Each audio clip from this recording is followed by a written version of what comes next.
Good morning, good afternoon, and good night, wherever you're tuning in. We are Slava and Jonathan, bringing you the Side Quest podcast, where we talk about character development, stories, and all things that are world building. And we occasionally take side quests, because, frankly, that's how conversations work. Just as a reminder, this whole show is spoiler heavy. So sit back, tune in, and join us on this episode of Side Quest. Welcome back, SideQuesters, to part 2 of Name of the Wind. We're your hosts, Jonathan and Slava. Hello, hello. It's great to see you all again, but let's not dilly-dally. Let's dive right in. Last time, we discussed the first half of Name of the Wind, along with a variety of other, hopefully educational segments. Last time on the main quest, we spoke about setups and inciting incidences, but so far, what we've seen in the first half of the book, as a quick review, is we saw the setup of the main character, Kvothe. We saw the setup of his present life. We saw the setup of his past life. We saw the inciting incident about his family getting slaughtered by the Chandrian.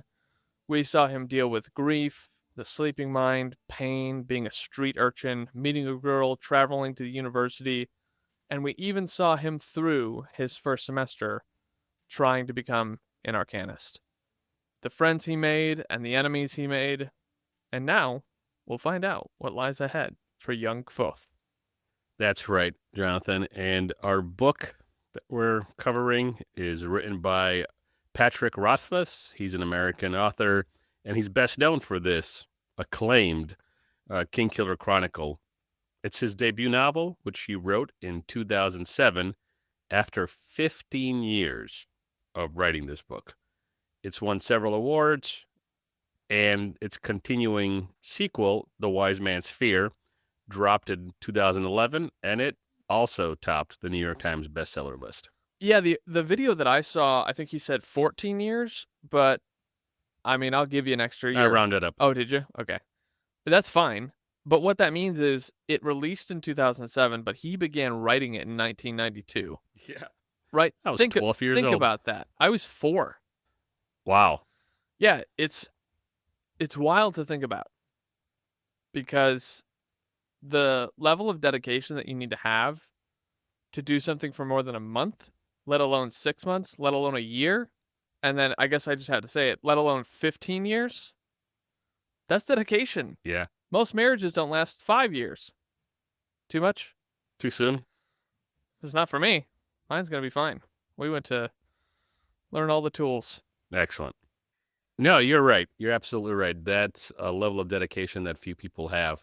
And whatever the nuances that are there, people can complain, well, he took too long, and that's why it's taken the third book to come out too long, all that stuff. But he wanted to get it right. And based on the interviews that I have watched about him and when he discusses his writing style, if you guys go back to some of the previous episodes, especially we talked about King's writing style and how he deals with characters and as he follows his characters along the story, all that good stuff.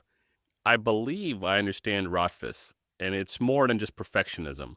I think he really wants to flesh out a story, and if he is a perfectionist, it's probably in the wordsmithing portion of his writing, because when you read Name of the Wind, and we talked about this a little bit last time and in our personal conversations about Rothfuss, it's really tight language. He says a lot in a little, but it's still a long book. It's not like this is a novella. This is a 90-chapter book. Yeah.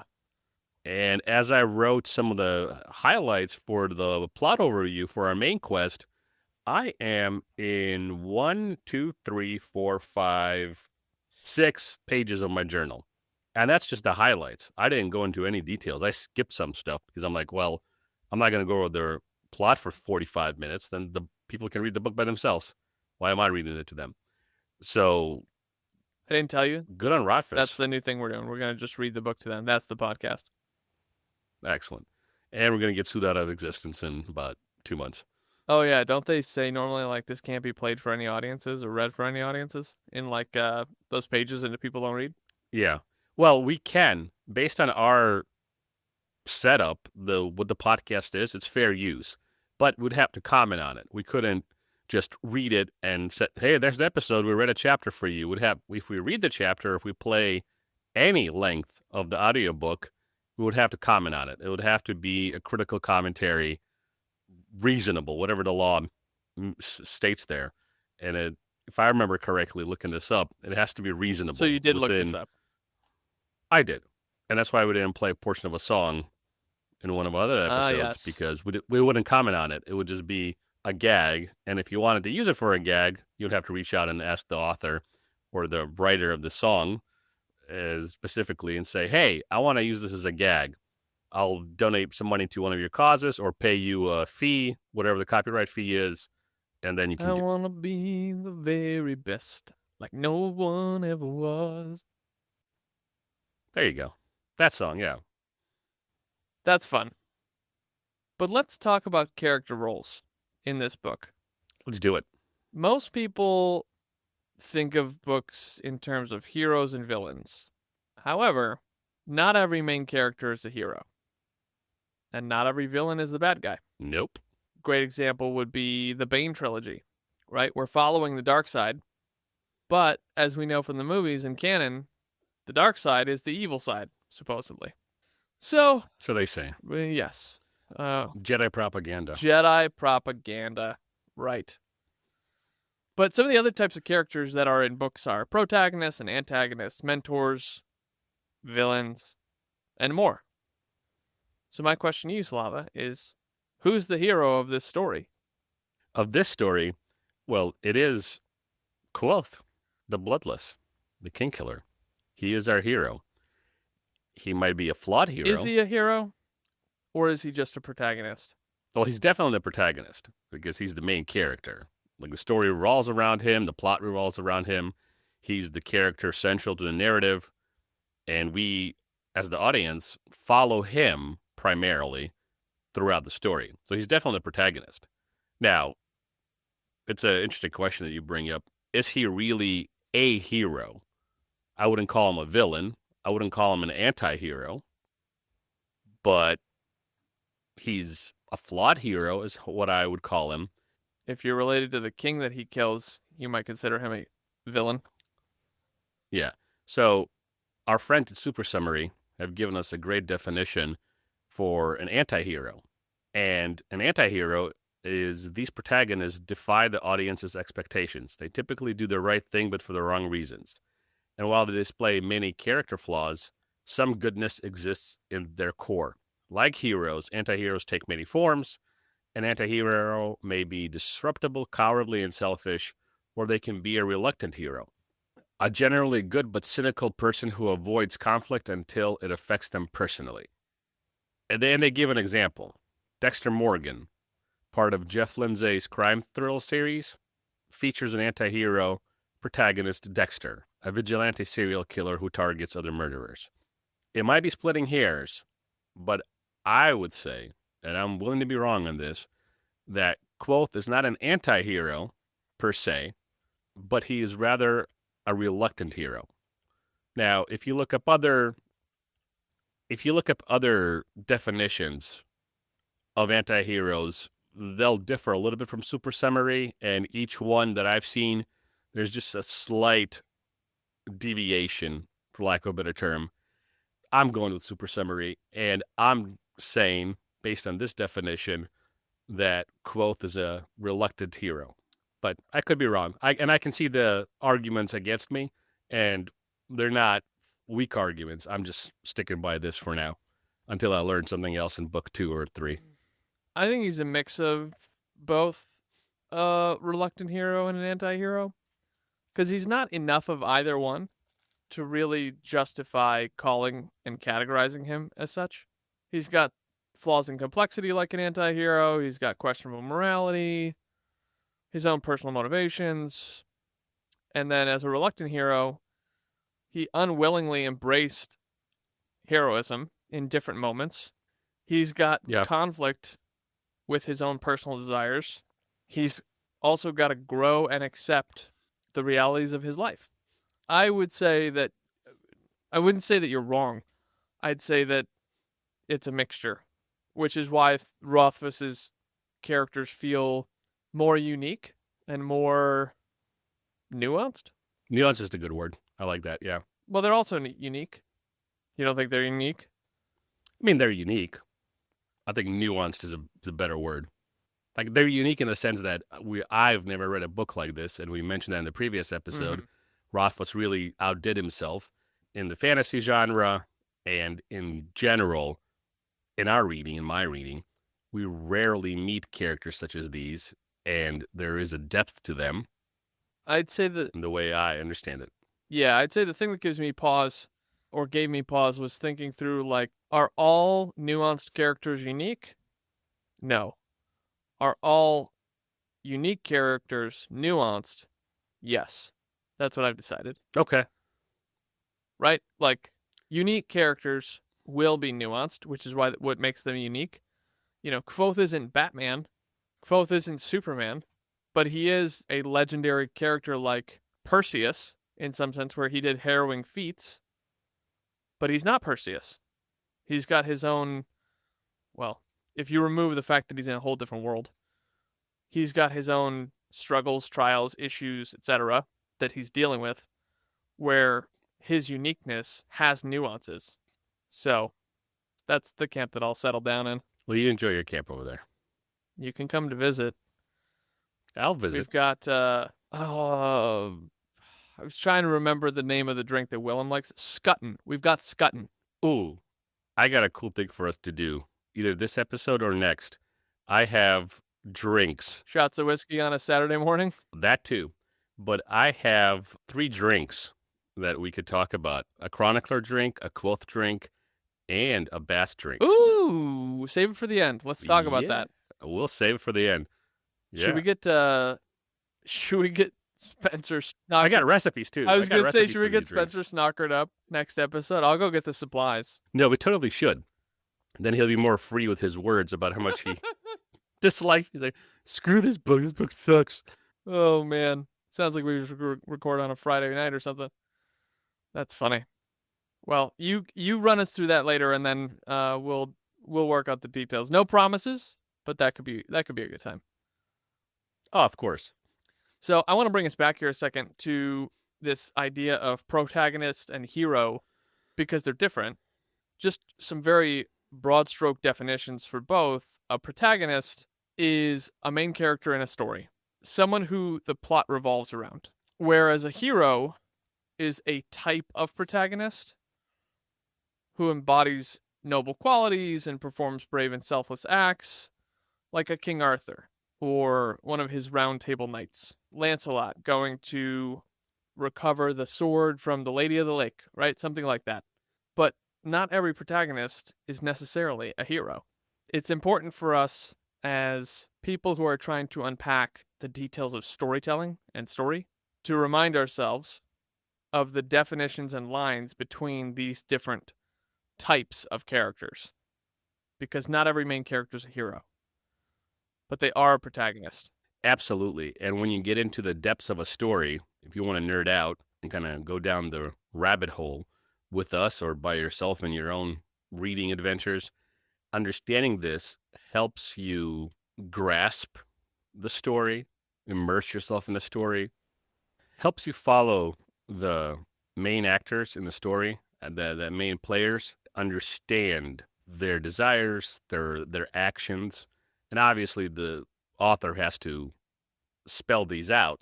But if you follow the hero and you know what a hero in a story typically does, it's much easier. And I was listening to Story Engineering by Larry Brooks, and he says that you can ignore these things when you're writing a story, but it will just make your story weaker.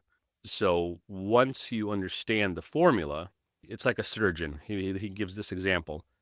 After a while, you don't need to refer to Grey's Anatomy, the book, not the show. After a while, you just get into a story and you understand how these things should fold out throughout. And so as the writer, then you go, okay, so this is the next step, this is the next step. Here's what the next thing this guy is doing. He's thinking this because of this. And as you write it out, you spell it out for the audience.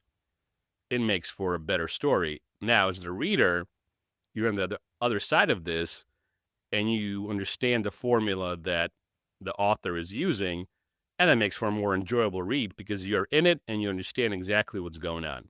Yeah, that's correct. But what about antagonists, Slava? What do you have to say about antagonists? Who are they? What do they do? Who do you identify in our story as antagonists? The antagonist opposes the protagonist, and there might be more than one.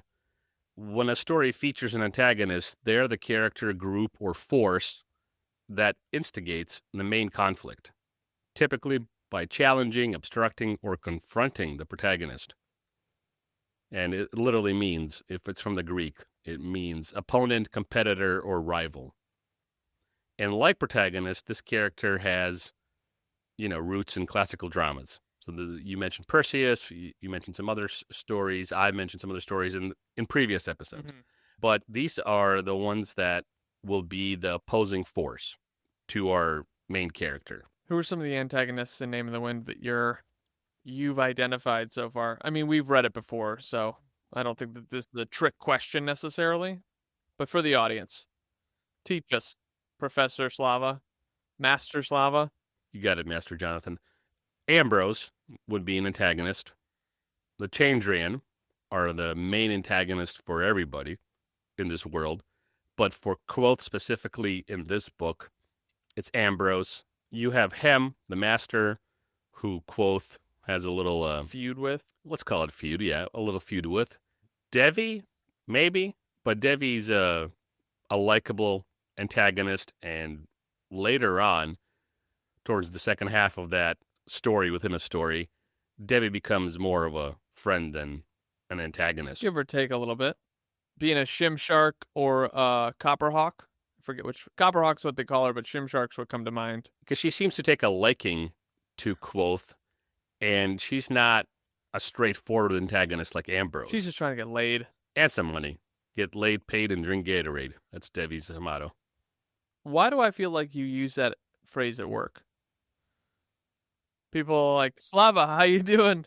Some people go, living the dream, bro. And Slava goes, getting paid, laid, and drinking Gatorade. Actually, I say living the dream. But I always follow it up with a nightmare at a time. Yeah. But anyway, Ambrose, Hem, and the Chandrians would be the antagonists of our story. Who's worse, Ambrose or the Chandrians? Ambrose. I figured you'd say that. Because he's a weakling. He's a weakling with too much power and too much money. He's what, 13th from the throne or something like that? 14th? That's even worse, yeah. Now here's a question for you. Does Kvothe kill Ambrose at some point in the second book? Oh, no, not the second book. And, the third book isn't out, so couldn't tell you. But, okay. Based on how he speaks about Ambrose in the first and second book, alludes to there's more to this story. I would guess that Ambrose is not... We're not done with him. Of course, I haven't read the second book in probably 2 years. Okay. So, hard to say. Slav, have you ever heard of deuteragonists? Yeah, it's a deuteragonist. Deuteragonist. It's a deuteragonist. Or yeah, I've heard of them. Tritagonists? Tritagonists? Tritagonist? Wow, that's the... Tritagonist. Yeah, that's a tough word. I've heard of deuteragonists. I have not heard of tritagonists. You're going to learn so many words on this podcast, folks. And a deuteragonist is the second most important character after the protagonist, often serving as a sidekick, confident, or this is where I'm going to stick my flag in this camp, a significant secondary character. And I know we're sounding like we're splitting hairs, but there's actually like a sidekick. There's also another definition in literature that there's a sidekick. And maybe this falls into that category where each literary platform or blog might place the mile marker, if you will, the definition, a couple of inches on the left or right side of it. At its essence, a deuteronomist is a significant secondary character that can be a sidekick, which is also another type of character in a book. So Bast comes to mind as somebody in this current situation that we find ourselves. That certainly covers the present day. For Kvothe in the past, because it has the possibility of covering as a confidant, I'd say Denna fits that bill as well. Talk more a little bit about that, because I don't see her as a, well, maybe, but help convince me. So, as a deuteragonist, because I'm realizing that these are like protagonist, antagonist, tritagonist, deuteragonist, it should probably sound the same. Anyway, I was like staring at the word, thinking about patterns. Pattern. If you know, you know. So, in the past, Denna's not a sidekick, but she is a significant secondary character. Even more so, though, she's a confidant, because he kind of only opens up to her in specific ways. No one else catches his fancy. He's got Fella nearly throwing herself at him. Nearly. That'll happen in book 2. Spoiler alert. You're supposed to say those differently. Anyway, but he doesn't take the bait, because he's a dumb kid who's 14 or whatever it is. So, too bad for that. As we ended last episode in the Dennas of people's lives. Yes. So Denna's a confidant. He doesn't share the same types of things with Willem or Simon. He doesn't share that. He doesn't really have any other friends. So Denna is this confidant for Kvothe. They're both perceivably orphans. We don't know a whole lot about Denna, but that strikes me as her MO. And when you're in that kind of life where you don't have anything, and Diak, I think, even mentions the same thing, where it's like women like her can't do a whole lot. They just know that they get to be pretty, and that's about it.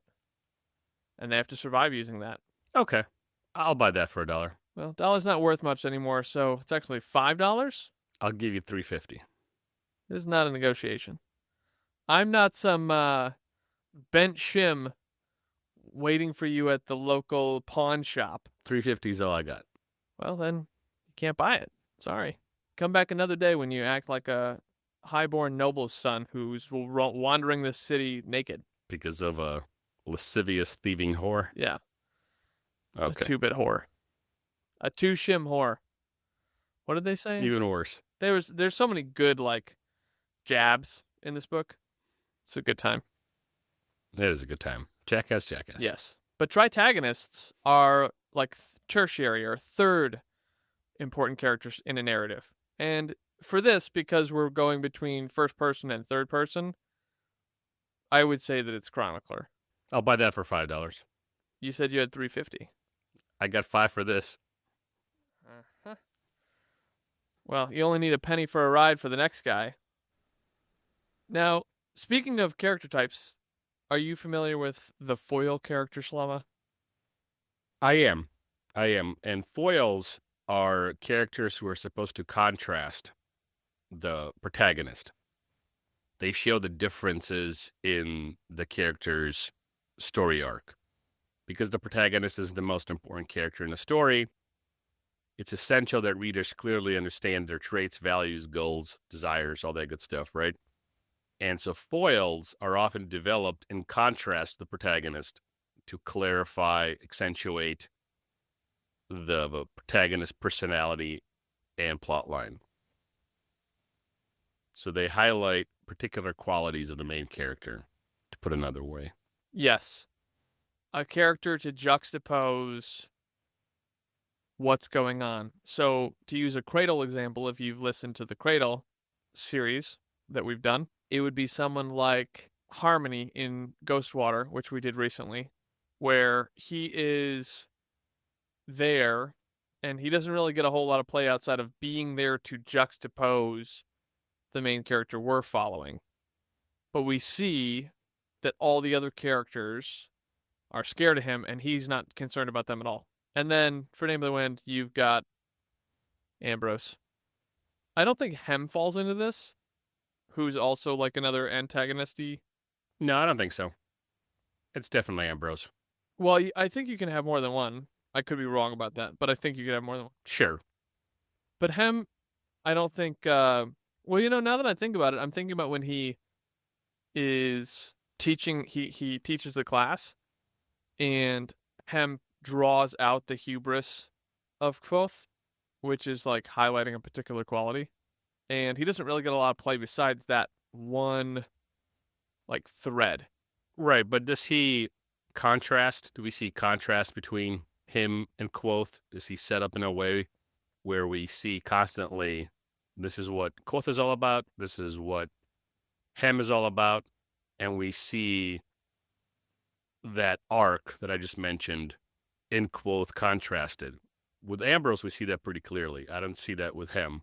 Okay, that's fair. I guess we don't see the arc because we don't really know what Hem wants in life outside of being a dingus. I think that's his goal. Be a dingus? Be a dingus. It's possible. Are there any other characters that you really resonate with, Slava? Characters that I resonate. Well, I mentioned that I'd probably cook for Willem You did mention that. because he's a sarcastic foreigner. I like him. Savoy's kind of funny. Uh-huh. The rich kid of the group.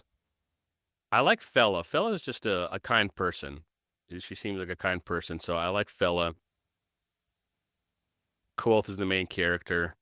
I'm really interested in Bast, but I don't identify with him. I am not as drawn to any character as I was with The Way of Kings, Shallan, Warbreaker, Ciri. Those two female characters I identified with, and what I said in those episodes was because of the way they acted in world, the way they responded to their surroundings. Here, and this is my third time reading it through all the way, I can't say that I'm drawn to any character or I identify with any character. I like certain characters, the ones I mentioned, for the reasons I mentioned, but can't say I find myself identifying with anybody. Not yet. Maybe as we continue to talk about it and when Spencer comes along for episode 3. Spencer's the character you identify with? I think Spencer will be the character I identify with in Name of the Wind. Good old Spence. But yeah, do you have any characters besides Kvothe that you were kind of like, hey, I identify with this person. I am drawn to them, to use those words again. I'll give you 2 guesses because it's 2 different characters. Okay. So I think it's Kilvin or, but that one's correct so far. I'm going to be real impressed if you get this. Illodan. You got it. That's true. I feel both of those people are okay. I resonate with both of them for different reasons. Kilvin is more of my analytical side. Gruffy, sauntering is not the right word. Blustering around, like making a presence for yourself, and just not really giving too much attention to the sensitivities of those around you, but still graceful. And Illodan, because I'm just real weird. I'm deeply eccentric, but in a stable kind of way, if I can say that. Well, those are my 2 favorite masters. So maybe that's why we're friends. I like both characteristics in you. Yes.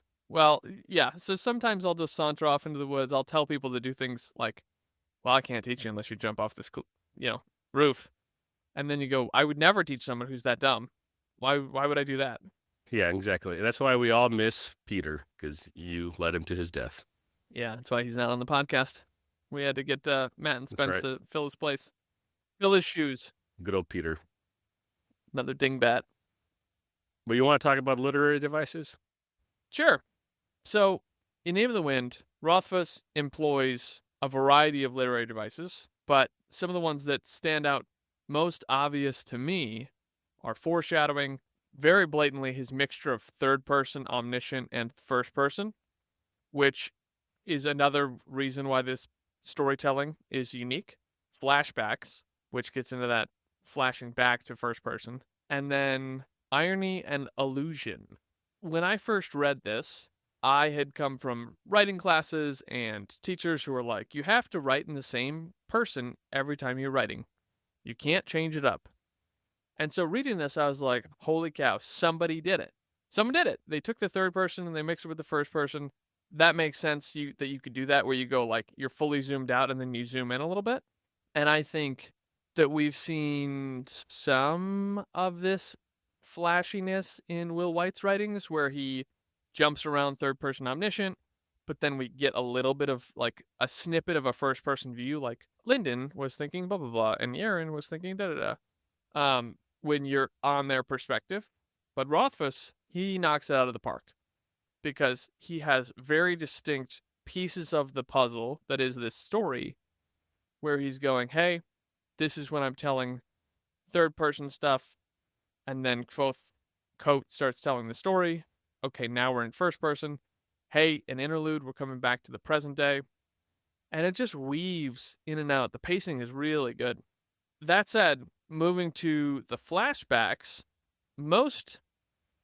this is something we were taught in film school. You don't use flashbacks anymore because they're cheesy and cheap. That's the short version of all the lessons we had on flashbacks. However, again, Rothfuss knocks this out of the park. And I think it's probably because flashbacks are so lightly used now. And if you want to stand out from the crowd, use something that they're familiar with but haven't seen in a while. That's my little marketing tip for you today. I want to circle back here a second to foreshadowing because Chronicler and Kvothe speak about the book, The Mating Pairs of the Common Dracus, or the mating habits of the Common Dracus. As a side comment, in the present day, third person part of the story early on, and then when we get to this latter part of the book, we see a Common Dracus sort of performing mating rituals alone because he's high on drugs, or she, and he gives us that fulfillment of a foreshadowing piece that Chronicler wrote about this beast, this basilisk. And even those little things we get to enjoy. Now, I'm gonna point out a piece of foreshadowing to quote Casey from when we had him on for one of the Cradle books. We've got a Chekhov's gun moment when Kvothe is having his sword mounted and it says folly underneath. That's going to come back to play in books 2 and 3 because the sword is from a Demre and it's a special people group who are world-class fighters who talk in sign language. So looking forward to dialoguing about that later. Those are 3 of the 5 literary devices that really stand out to me. The other 2 that I have that I wrote down are irony and illusion. I want to talk about irony. What kind of irony do you think is implored here, is used here by Rothfuss? Because you have verbal irony. This is something where the speaker says something that differs from and usually is in opposition to the real meaning of the words, right? Uh-huh. So take, for example, Poe's short story, The Cask of Amontillado. As Montresor encloses on Fortunato in the catacombs, he encloses him in the catacombs, he mocks Fortunato's plea, for the love of God, Montresor, by replying, yeah, for the love of God. And so Poe uses this to underscore how Montresor's actions are anything but loving or humane, and thus are far from God. We have situational irony. This is exemplified really well in The Wonderful Wizard of Oz. It hinges on situational irony. Dorothy and her friends spend the story trying to reach the wizard so Dorothy can find her way back home. But in the end, the wizard says she had the power and knowledge to return home all along. You have dramatic irony. Here, there is disparity in how the character understands the situation and how the audience understands it. So out of the, 3 that I mentioned, what do you think the type of irony is here? I'm not trying to be pedantic in saying this, but it's a variety. It's a nuance. So the first irony that I see is similar to the third silence, which is the irony of Kvothe, a washed-up innkeeper in Podunk Nowhere, living his life juxtaposed to the legendary mythology that was created around his actions. That's the first irony. The second irony is him telling the story and what happened versus what grew from it with the rumors that he spread.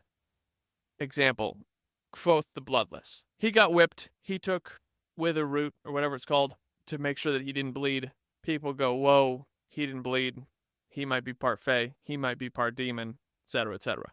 That's the second type of irony that I see, where he's telling the story versus the rumors that elaborated from that. And then I think the third type of irony is similar to what you described with Poe, where there's moments, and I am drawing a blank at the moment of pulling one out of thin air here, where he uses verbal irony, but I think it's in there. Well, there's dramatic irony too, now that I'm thinking about it. It's something that a writer can use to illustrate that knowledge is always a work in progress. Situational irony is usually a statement by the author on how random and unpredictable life can be. And those two are, to me, very apparent. Yeah, the dramatic irony, that's fair. I didn't think about that one either. But, your whole family getting slaughtered, plus all of your close friends, you're tens of hundreds of miles away from your mentor, and you're lost in the woods. And then you get beat up on the streets of Tarbean. And yeah, the dramatic irony is there, for sure. Those are some of the literary devices that we see in Name of the Wind. But now let's get to the meat of it, the main quest.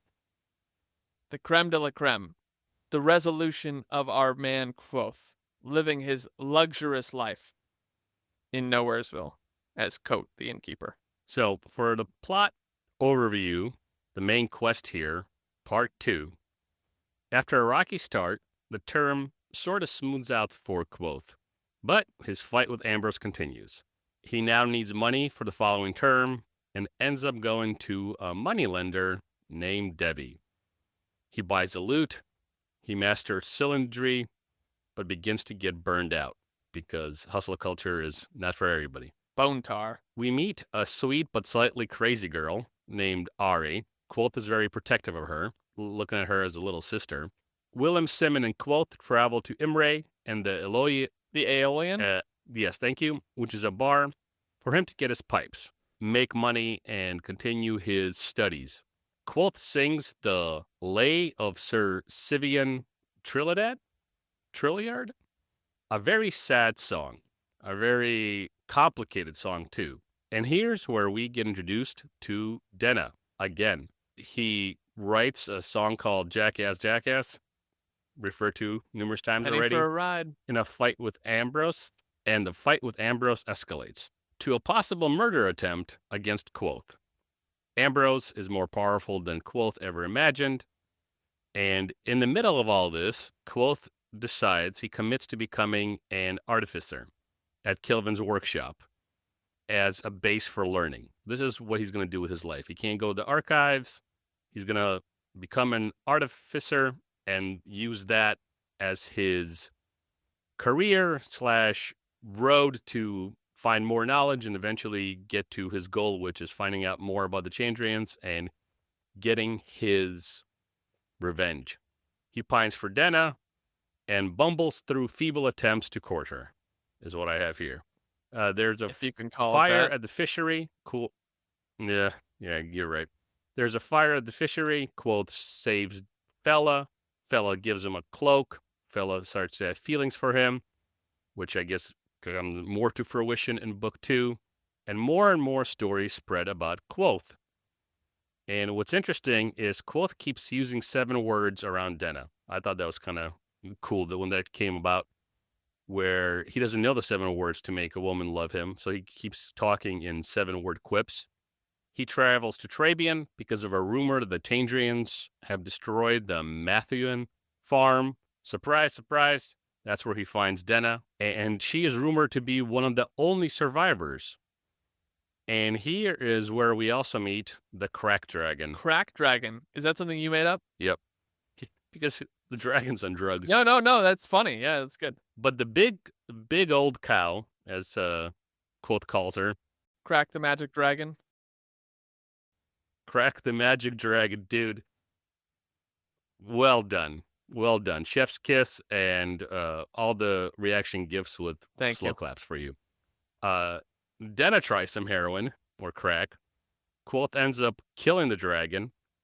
And we find out from a little girl that the old man that owned the farm found some kind of vase with what he, Kvothe, believes are Chandrian letterings and depictions of events from the Chandrians' exploits, which have a woman holding a broken sword, a man next to a dead tree, and another man with a dog biting his leg. We have Denna finding another dude breaking Kvothe's heart. We get back to the university, and Ambrose screws with Kvothe in an incident that leaves Kvothe's lute broken. In his rage, Kvothe calls on the name of the wind. Things get destroyed. Ambrose is injured, and he's a little bitch. Ambrose here continues to try his best to get Kvothe either expelled or beaten. Instead, Kvothe becomes a Raylar. Ari shows him how deep the rabbit hole goes. Under the university, there are half-collapsed rooms and ancient machines.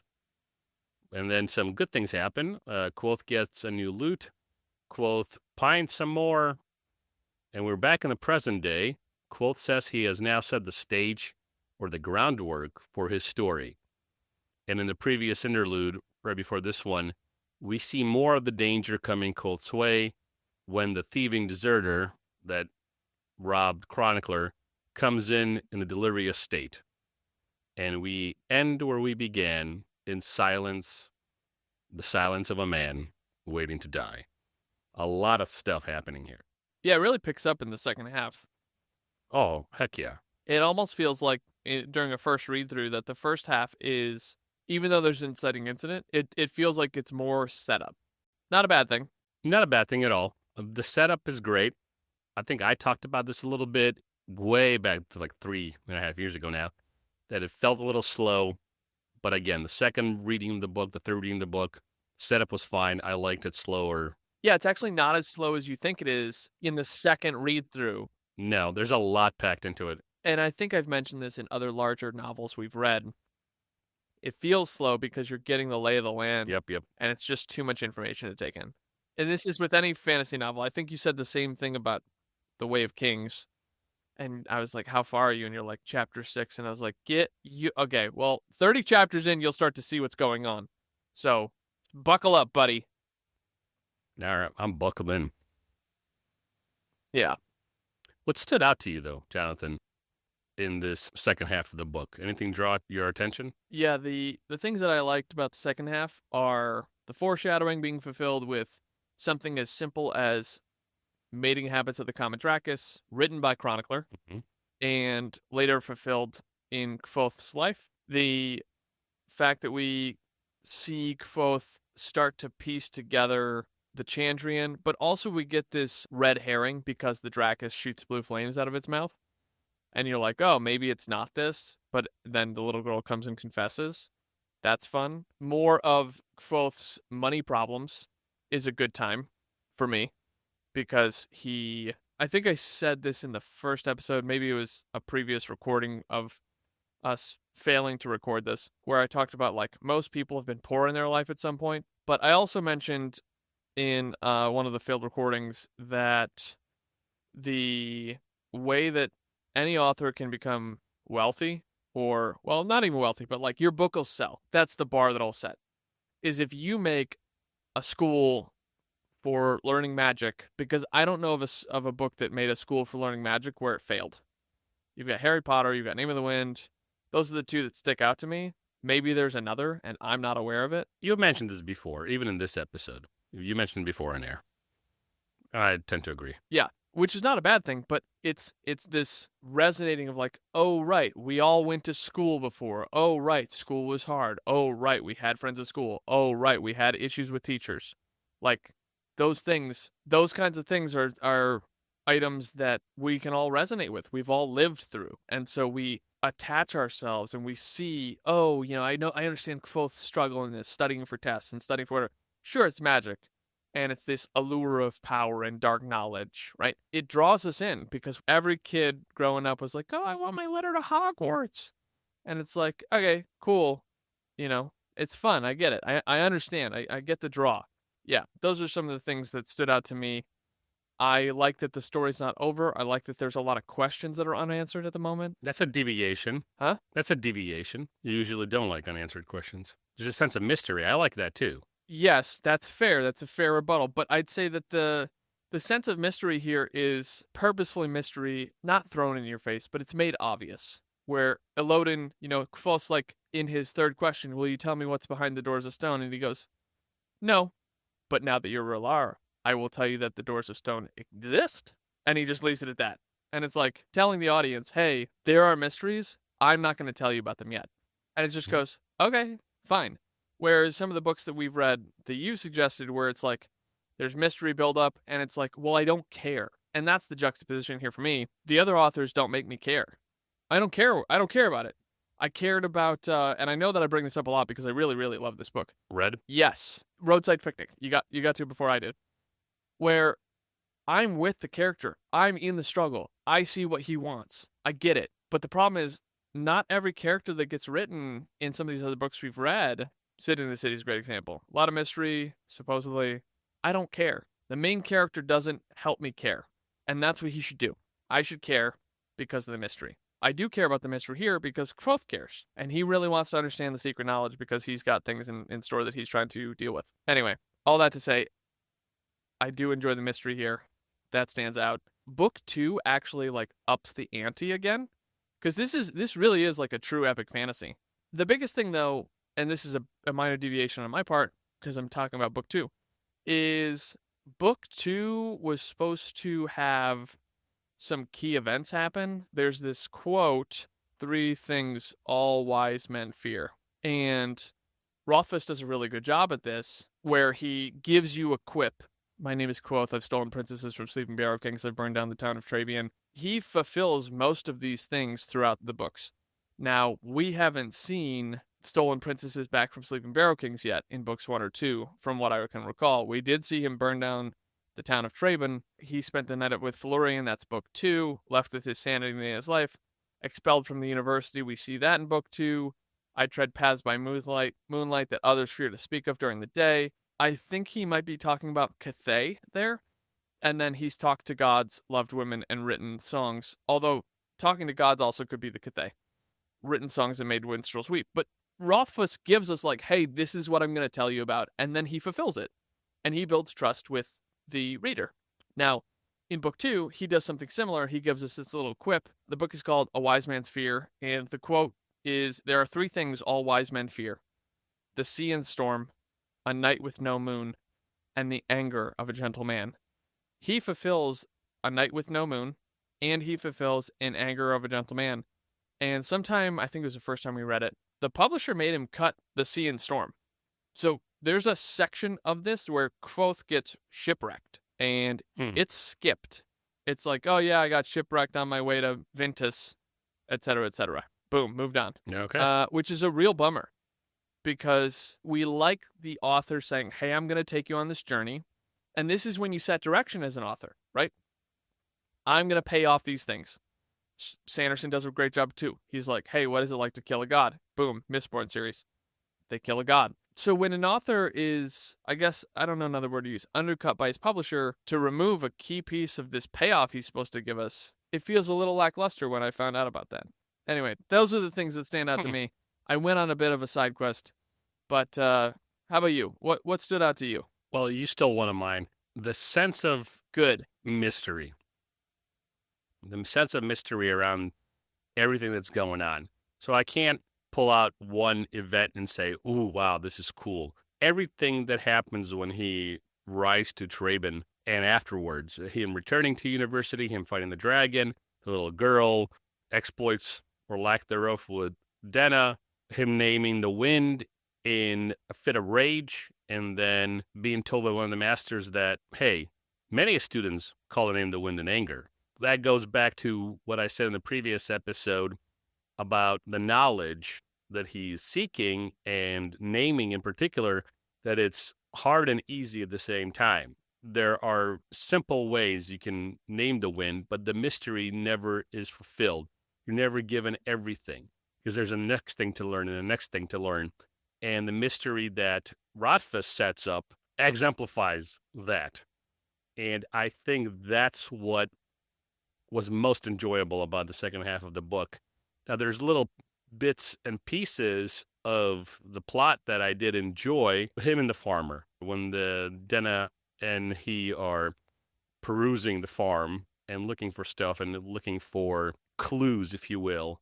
Like the interaction with the farmer, the way he gets to Raylar, the setup of him, them being punished, but still taking the punishment, taking the beating, and not letting Ambrose win, at least not in his head, and then him realizing that Ambrose is not done with him. Fast forward to the present day, that deserter coming into the inn all out of his mind.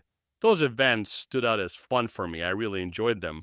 But overall, I loved about it more than anything else, more than any individual story. The sense of mystery that Rothfuss sets up in this second half really makes you want to read the second, third, fourth, whatever book. Like, you want more and more and more. That's what I enjoyed the best. That was wonderfully done. Yes, very much so. As usual, I agree. But I got a hard-hitting question for you that I don't think you'll have the answer to, for a variety of reasons. The books are called the Kingkiller Chronicles. We know that Kvothe kills the king, supposedly. Who's the king? That is a good question. I thought it might have been Ambrose. A fair guess, but he, early on in this book, is 17th from the throne. Now, I'm not saying that the Jackass family wouldn't do what they needed to get up there. However, I will let you know, with that spectrum, or that list, where Ambrose is 17th, his father is 16th, members 9 and 12, we meet with a very long side quest in Book 2, in Vintus. We meet the Mayor of Vint, Mayor Alvarin, and Maelwyn Lackless, Maelwyn is 12th in line, and the Mayor of Vint is 9th in line. But with the shipwreck that I mentioned a minute ago, there is a shifting, and in Book 2, Ambrose moves up to 13th because of a bunch of deaths in the royal line. Most likely not due to them, but could be, because the Surthen family dies at sea. Maelwyn becomes 11th, and Mayor Alvarin becomes 8th, because there's also a prince who dies during a duel. But, Okay. yes. I mean, one could argue that irrespective of Ambrose's place in the lineage, if he is killed, he is still a potential king. So the royal family might consider Kvothe the King Killer, or others in this world could still give him that nickname because he killed a potential king. I don't think so. He's too much of a mythology. He's too much of a legendary character to get like, oh, hey, you killed the 13th in line. You're a king killer. Like, does that line up with like this legendary mythos that is being written around Kvothe? Not really, but there's a lot of stuff that he let people think for his own purposes, despite it being less extraordinary than what happened in real life. If I were to guess, I mean, I believe you. I mean, we only have 2 books. I believe you that it's probably not Ambrose, but I'm just saying it could be Ambrose. Yeah, I can't buy that for $5. I'm selling it for $2.75. I'm still not buying. No. I will toss you a penny for a ride. What I would say though, to take your theory and change it, is that Kvothe might not be the actual killer of the king, but he could be around and take credit for it. Okay.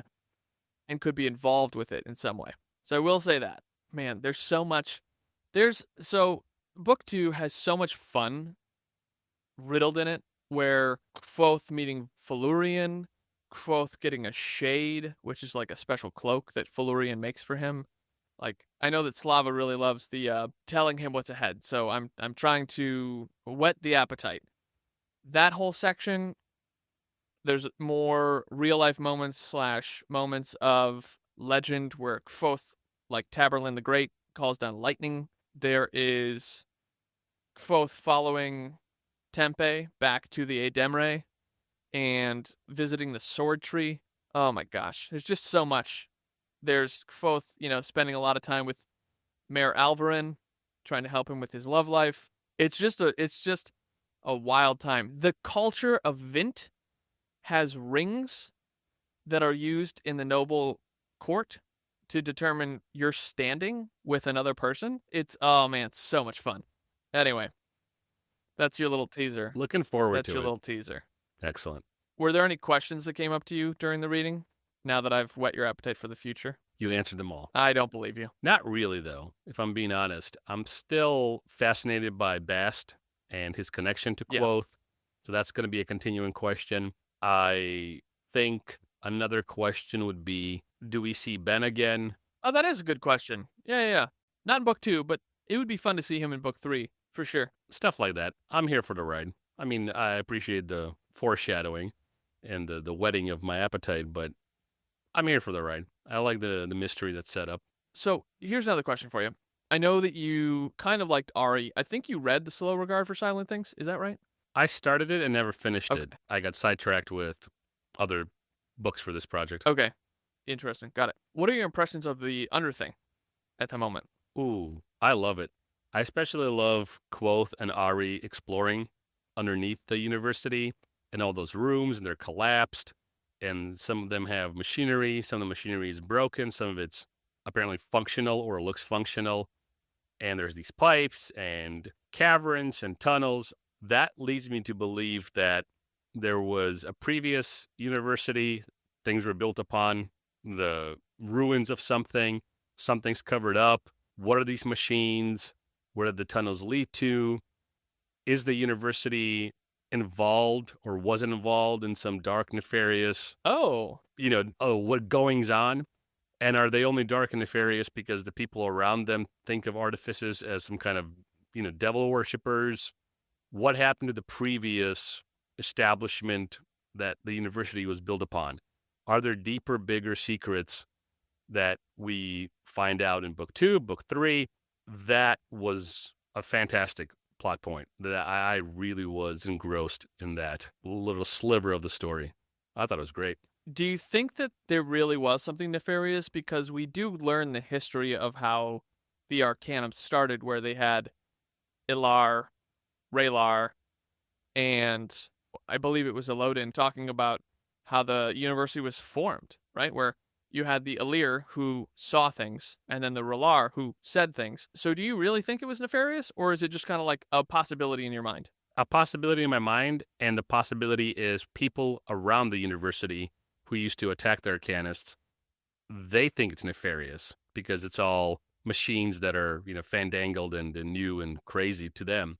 I don't personally think it's actually in world reality nefarious. Okay. It might have been rumored that it was. So if I was inarticulate in my description of that, that's what I meant. Got it. But it's a mystery. It is. So, and what made Ari go insane? Because we get that in the Rookery with the Elodin going like, these people tried too hard and it cracked their heads. What happened to Ari? All my points are going to be questions about the mystery that I just mentioned a few minutes ago that Rothfus builds in the second half. All of my favorite plot points surround that question. What is going on? Yeah. Right? Well, where are we going with this? Makes sense. I think, and we don't know this for sure, like Slow Regard for Silent Things doesn't talk about this. Book 2, I don't remember talking about this. I think Ari was a Raylar. And I only say that because in the Underthing, she goes, well, that's its name. And she talks about this a few different times where, like, she gives each room its name. Yeah. I can't prove this. Okay. It's just a speculation. No, that's good. I like that.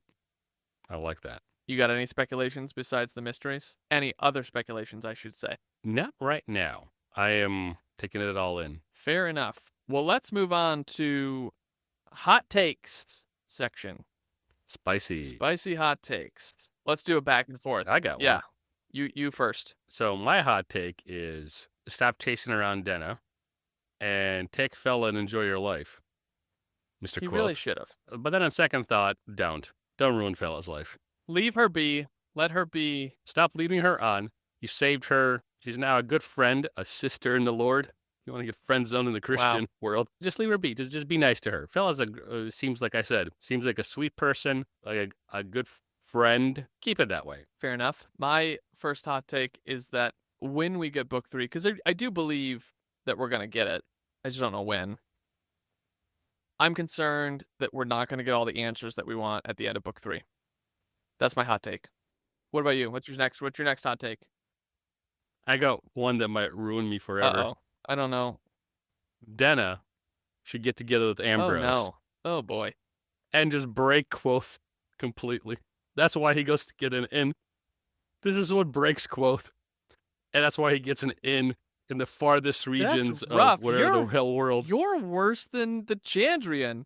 Hey, not only did we destroy your family, but we're also going to break your heart for eternity. Just stomp on it and dig your heel into it. Well, this gets worse if that theory about Denna working with the Chandrian, like that's literally maybe the cruelest thing you could have said to Kvothe. Not that he's a great stand-up person. He's got too much pride. I know one thing that can take him down a notch. Denna getting together with Ambrose. Yes, we've got that. Thank you. Yes. Wow. That's that your spicy take. Wow. Okay. I that is the spiciest of takes. I have my moments. So I'm taking Fella away Yes. from him, and I'm taking Yes. Denna away from He's him. just not allowed to love anyone. Here's the thing, though. He gets his it's not even a one-night stand. It's like a many-night stand because the Fey realm doesn't function in time the same way. With Felurian, who is, the equivalent of Aphrodite. Oh, okay. Aphrodite is said to be the most beautiful woman, right? Something like that, yeah. Greek mythology, whatever. So, Felurian is the Aphrodite of this realm. So he gets some nights with her and trained in the ways of intimacy, if I can call it that. Mrs. Robinson. Yes, Mrs. Robinson. Well, if you know, you know.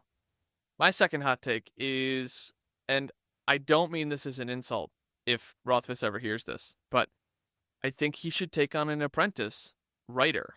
And I don't mean this to offend Rothfuss. I know I don't know another word besides sensitive. He's sensitive and worn down and jaded by people like harassing him for book 3. So I get it, and I empathize with that.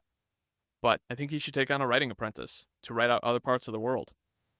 There's so much available in the world that he's created that could be expanded upon, and the people are chomping at the bit to get more. So, from a business standpoint, and I said this about Cradle as well, it's like your people want more of what you have to offer. It will make you more money. And honestly, like, if Rothfuss were to choose an apprentice writer to co-write some of the other stuff with him, it would get published, and people would buy it, and people would enjoy it. And it doesn't have to be around Kvothe and his ordeal. It could be in the Fey realm. It could be in Vint. It could be, what's going on at the same timeline as Kvothe's story. It could be following the Chandrian. Oh my gosh, that'd be huge. Or just like short stories about the Chandrian, and make one of them like killing the you probably don't want to do this before book 3's out, but killing the family in the wedding up in Traven. So anyway, that's my hot take. Mine are both about Rothfuss. I'm concerned about not getting all the answers at the end of book 3, and then Rothfuss should take on an apprentice writer to co-write some of the other stuff with him to keep it moving.